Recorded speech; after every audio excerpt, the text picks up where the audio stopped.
According to Genii Magazine, the one-ahead principle is a method of keeping a step ahead of the spectator during a trick.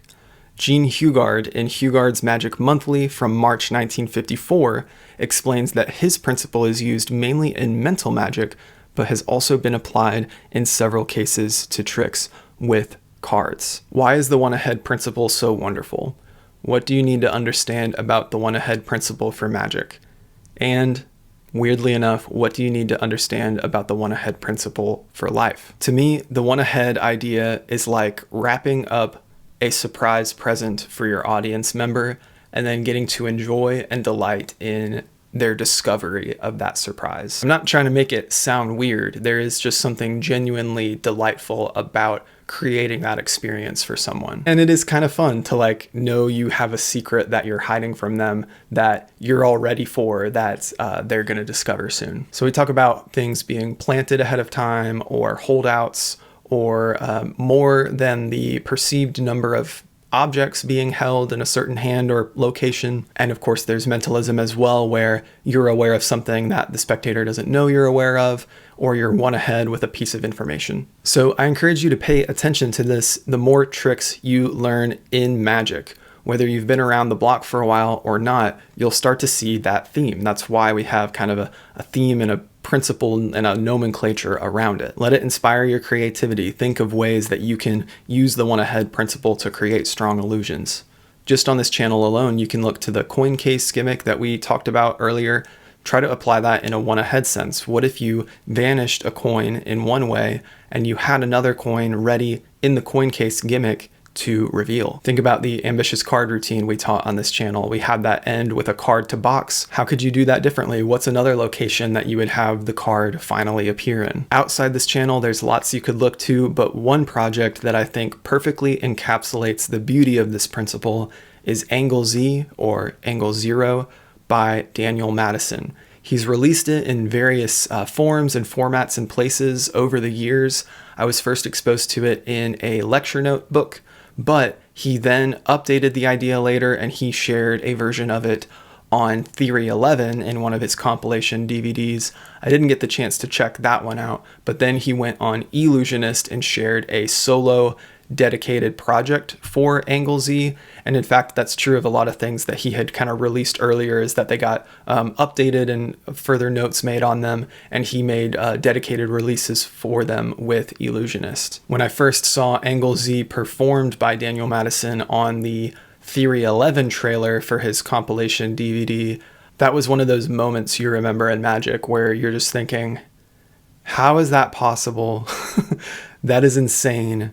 That is real magic. And it's amazing how tricks like that sometimes have the most simple solutions, but he is just a genius in how he has thought through every moment that goes into that and the psychology of it. It's also cool to see the earlier versions. He discussed how there were some extra bits and some extra steps, some extra provers, some extra justifications, and over time he's gotten rid of those, which I find really fascinating.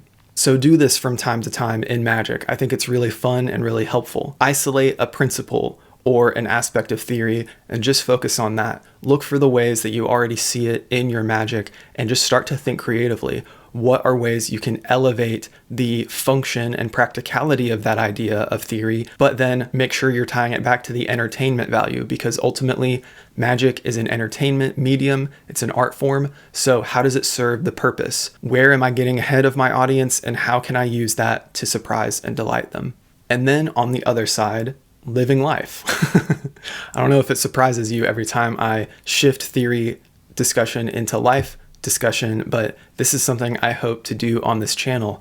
I think in an almost parable or allegorical sense, there's a lot that I see in the art form of magic that at its essence is so inspiring because it says something that is maybe more universally true. I'm not trying to be weird about it. I just think it's there.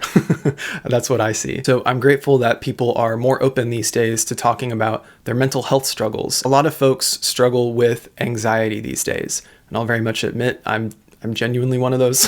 From navigating the anxieties during college to then entering into adulthood and some of the first years of my career, responsibilities only increase, and they're good things in your life that you want to care well for, and that can just increase anxiety. How am I gonna take care of my finances, family, even something as simple as we have a cat. Like, how do I take care of my cat well? Are we gonna retire at the right age? And am I spending enough time with my friends and family? How do I not lose my relationships? How do I not lose control, essentially? Life can certainly feel like one long process of trying to barter with the world for the level of control you are allowed about your circumstances. And so what do? There's some genuinely practical things we learn about how to live life and how to live life wisely.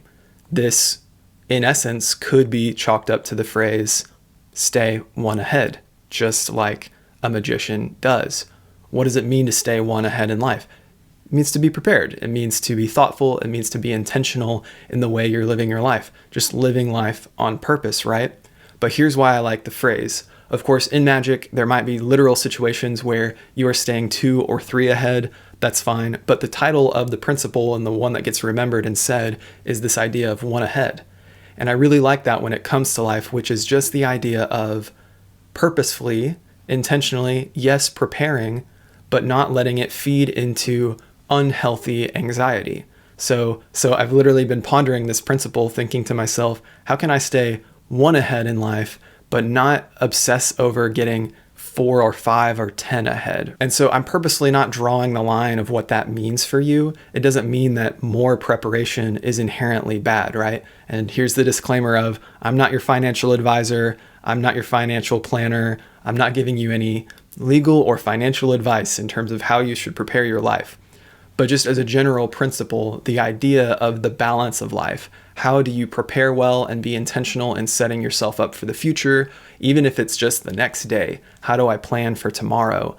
But also not losing the present moment. So I'm speaking more to a posture of life, I guess, a tone of life, than I am trying to draw a specific line around anything. What does the posture of anxiety look like? I would say the posture of anxiety looks like doing all this work, doing all these plannings, and then when you're actually getting to enjoy the fruit of that labor, like maybe you set up a lunch with a friend, and then when you're sitting down for lunch with them, you're thinking about that next thing. If you're losing your presence, that's the posture of anxiety, and it's just something to pay attention to. How can you work to replace your posture of anxiety with a posture of presence? It doesn't mean you're going to stop planning. It doesn't mean you're going to stop thinking or preparing for things ahead of time, but it means that when you actually get to enjoy the fruit of your labor, if it's a shared moment with your spouse or significant other or family member or friend, what are you thinking about in the moment that can't wait until after that moment is over? It doesn't have to just be in the realm of relationships.